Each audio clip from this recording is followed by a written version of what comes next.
हमारे भीतर इतना जहर भरा ना, अगर हमने अभी तक निकला लिया होता ना तो अभी तक हम अमृत के कलश हो गए होते। पर जिसने हमारा जहर खींचने की कोशिश की, उसका ही फोन पे अपन ने मोबाइल को लॉक कर दिया। जो हमारी कमी बताए, जो हमारा दोष बताए, उसी को ब्लॉक कर देते हैं। नहीं तो अभी तक अमृत के कलश नहीं हो गए होते। बचपन में माँ ने कोशिश की तो माँ से रूठ गए, पिता ने कोशिश की तो पिता को डायलॉग मारा, बेचारी पत्नी ने बहुत कोशिश की पर अपन ने मानी कहा। अपना जहर बहुत लोगों ने निकालने की कोशिश की, पर तकलीफ होती है ना। बच्चे के पैर में कांटा लग जाए तो माँ निकालती है ना, तो लात माँ की छाती में मार के रख जाता बच्चा। कांटा कहां निकालने देता है। और फिर पका और फूटा तब। यही स्थिति है हमारी। इसलिए पूतना ने नहीं पीने दिया जहर, भयंकर राक्षसी हो गई। अपना शरीर फैला दिया और 6 कोस की हो गई। भगवान महादेव बाहर ले गए खेत में उसको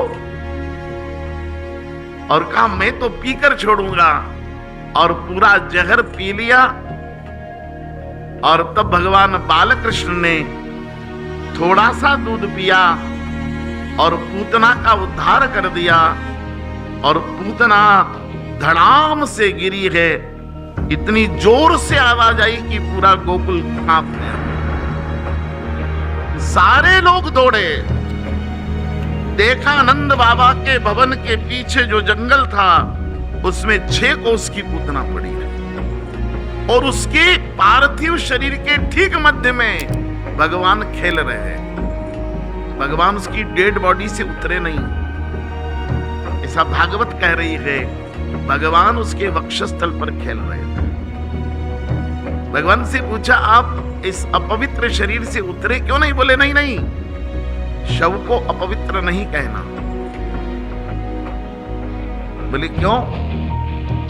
बोले जब हम मां के गर्भ में होते हैं अपूर्ण अवस्था में 9 महीने तक, तब तक जितनी देह जो बनती जाती है उसे ब्रह्मा की देह, ब्रह्मपिंड कहा जाता है।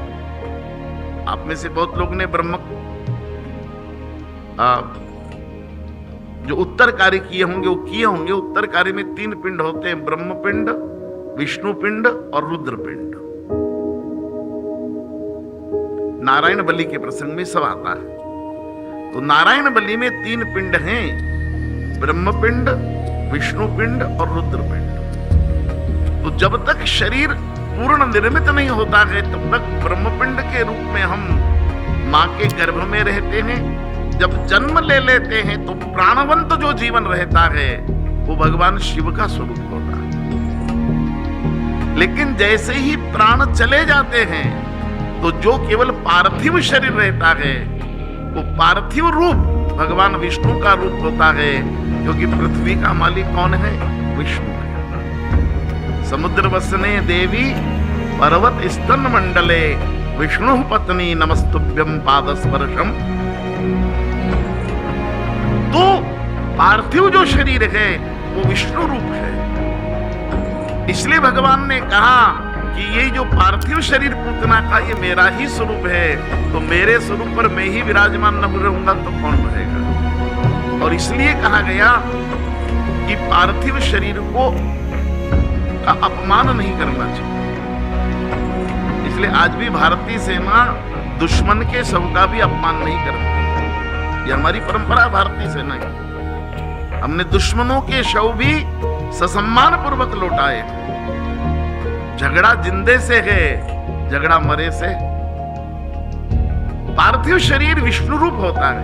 आप कहीं शव यात्रा जाकर निकलती दिखते हो तो आप जूते उतार कर प्रणाम करते हो। आपने कभी नहीं पूछा कि किस जाति का है, किस वर्ण का है, किस आयु का है, किस लिंग का है? नहीं। पितरों का लिंग नहीं होता और पार्थिव शरीर का कोई लिंग नहीं होता।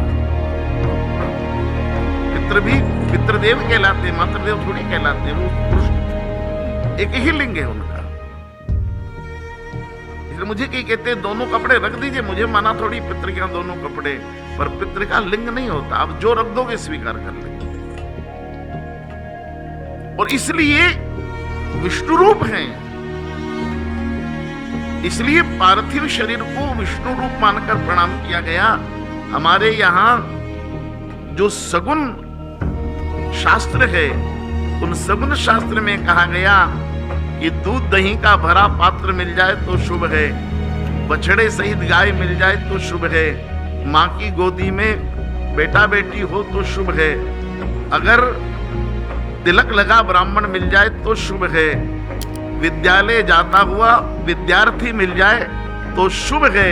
मैं अपनी ओर से जोड़ता हूं कि टाइम पे स्कूल जाता शिक्षक मिल जाए, वो राष्ट्र के लिए शुभ है। पर ऐसा होता कम है, लेकिन ये भी मिल जाए तो शुभ ही है। ऐसा सगुन शास्त्र में कहा गया कि सबसे बड़ा सगुन है कि पार्थिव शरीर का दर्शन हो जाए, कहीं शव यात्रा का दर्शन हो जाए तो उससे बड़ा सगुन नहीं माना गया। मानो साक्षात विष्णु का दर्शन